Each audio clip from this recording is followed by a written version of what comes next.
Bienvenue à notre chaîne, News pour tous.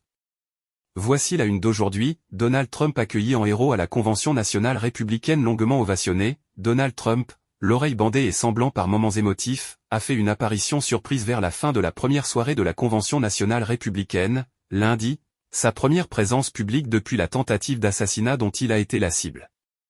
Mesdames et messieurs, accueillez le prochain président des États-Unis, Donald J. Trump. Officiellement nommé candidat du Parti républicain par les délégués en après-midi, l'ancien président a fait son entrée vers 22 heures, sous des applaudissements nourris pendant que l'auteur-compositeur-interprète Lee Greenwood interprétait sa chanson God Bless the USA.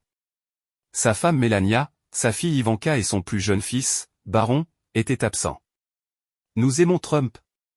Battez-vous, battez-vous, battez-vous. Un écho aux paroles prononcées par l'ancien président après avoir survécu à la fusillade. Les participants à la convention lui ont exprimé leur affection et leur soulagement, répétant aussi États-Unis plusieurs fois. Comme il l'a fait après s'être relevé, samedi, Donald Trump a levé son poing, répétant un geste que ses partisans ont vu comme une preuve de résilience. C'est dans le contexte particulier de cette tentative d'assassinat que les républicains ont donné le coup d'envoi à leur convention nationale, à Milwaukee, au Wisconsin. Donald Trump et son équipe de campagne ont affirmé que la convention, qui se poursuivra jusqu'à jeudi, mettrait l'accent sur l'unité.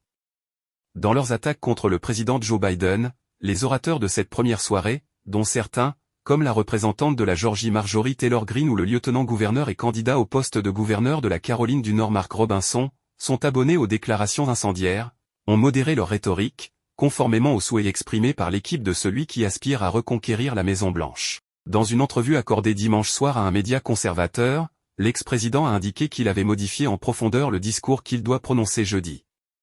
C'est l'occasion de rassembler tout le pays, voire le monde entier, a soutenu la figure politique américaine la plus polarisante des dernières années.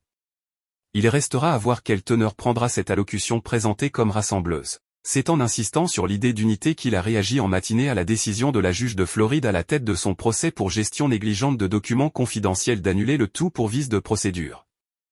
Merci pour votre visite à notre chaîne, News pour tous. Veuillez vous abonner, aimer et partager notre chaîne.